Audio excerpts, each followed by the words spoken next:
नमस्कार मैत्रिणींनो, माझ्या चॅनलमध्ये तुमचं स्वागत आहे. आज मी तुम्हाला सांगणार आहे की श्रद्धा, मेहनत आणि खाटू श्यामजीवरचा विश्वास कसा ठेवायचा हे जाणून घेणार आहोत. चला तर मग चालू करूया. माझा जीवन प्रवास. माणसाच्या आयुष्यात काही टप्पे असे येतात जिथे सर्व प्रयत्न करूनही यश दूर वाटते. प्रयत्न सुरू असताना अभ्यास चालू असतो, परीक्षा दिलेल्या असतात, पण निकाल काही लागत नाही. अशाच एका कठीण काळातून मी जात होतो. सरकारी नोकरी हे माझे स्वप्न होते. घरची परिस्थिती साधी होती. आई वडील फार गरीब होते. आई वडिलांनी मला मोठ्या अपेक्षेने शिकवलं होतं, पण मी प्रत्येक परीक्षेनंतर निराशाच पदरी पडत होती. मी अभ्यास सोडलाच नव्हता, पण मन खचत चाललं होतं. आपल्याला होईल की नाही असं मला वाटत होतं. हा प्रश्न सतत सतावत होता. मित्रांच्या नोकरी लागत होती, काही जण पुढे जात होते आणि मी जागच्या जागीच होतो. तर असं अडकलो होतो. घरात कुणी बोलून दाखवत नव्हतं, पण आईच्या डोळ्यातील चिंताही मला जाणवत होती, मला दिसत होती. वडील काही न बोलता माझ्या अभ्यासासाठी लागणारी पुस्तके आणि आणून द्यायचे. त्या शांत पाठिंब्याचं ओझं मला अधिकच जाणवत होतं. तर एके दिवशी काय झालं, अशाच एका दिवशी मला एक गावाजवळील एका मंदिरात मी गेलो होतो. मन खूप अस्वस्थ झालं होतं. तिथे एक साधू भेटले आणि महाराज भेटले. ते खूप साधे आणि शांत आणि बोलण्यात संयमी होते. मी स्वतःहून काही विचारलं नाही, पण त्यांनीच मला विचारलं, काय झाले, काय चालले बाळा? तेव्हा मी उत्तर दिलं, काहीच नाही, बरं आहे. त्या क्षणी माझ्या मनात एक साठलेली सगळी चिंताच शब्दात बाहेर आली आणि महाराजांनी शांतपणे सगळं माझं ऐकलं. त्यांनी कुठलाही चमत्कार, पैशाचा उपाय असं किंवा तत्काळ यशाचं आश्वासन दिलं नाही. ते म्हणाले की बाळा, मेहनत कर. मेहनत तू करतोयस ना, पण मनात भीती आहे तर श्रद्धा म्हणजे चमत्कार नव्हे. श्रद्धा म्हणजेच मन स्थिर ठेवण्याची ताकद ठेव. तू नक्कीच पुढे जाशील. त्यांनी मला खाटू श्यामजीवर विश्वास ठेवत एक साधा उपाय सांगितला. तो उपाय कुठलाही चमत्कार नसून खर्चिक नव्हता, कुठलीही अंधश्रद्धा नव्हती. फक्त दररोज सकाळी अभ्यास सुरू ठेवायचा.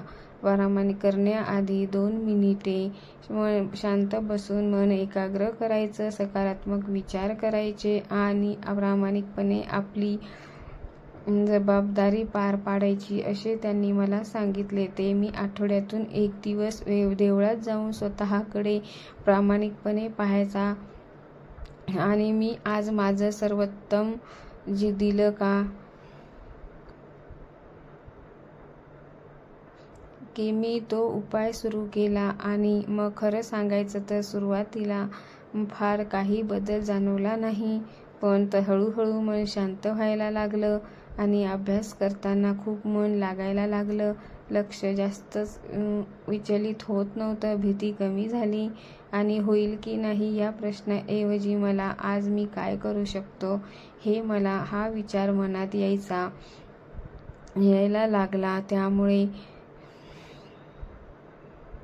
मी अभ्यासाचा वेळ नीट केला, आखला, मोबाईल कमी केला आणि तुलना करणं थांबवलं. खाटू श्यामजीवर विश्वास ठेवला आणि ठेवताना मी स्वतःवरही विश्वास ठेवायला शिकलो. श्रद्धेमुळे मला मानसिक बळ मिळालं, पण मेहनत मी स्वतः करत होतो हे मला स्पष्टपणे कळत होतं. काही महिन्यांनी मी पुन्हा एक सरकारी परीक्षा दिली आणि परीक्षा देताना पहिल्यांदाच भीती नव्हती. निकालाची वाट पाहताना सुद्धा मन स्थिर होतं. आणि एक दिवस तो क्षण आला. माझं नाव यादीत होतं आणि सरकारी नोकरी लागली होती. तर त्या दिवशी घरात जो आनंद झाला तो शब्दात सांगता येणार नाही. आईचे डोळे पाणावले, वडिलांचे डोळे पाणावले. वडील शांतपणे डोक्यावर हात ठेवला. काही दिवसांनी मी पहिला पगार मिळाला. हातात पैसे आले, पण त्याहून जास्त समाधान मनात होतं. मी हार मानली नव्हती. मी खाटू श्यामजीवर खूप विश्वास ठेवला. आज मागे वळून पाहताना मला असं वाटलं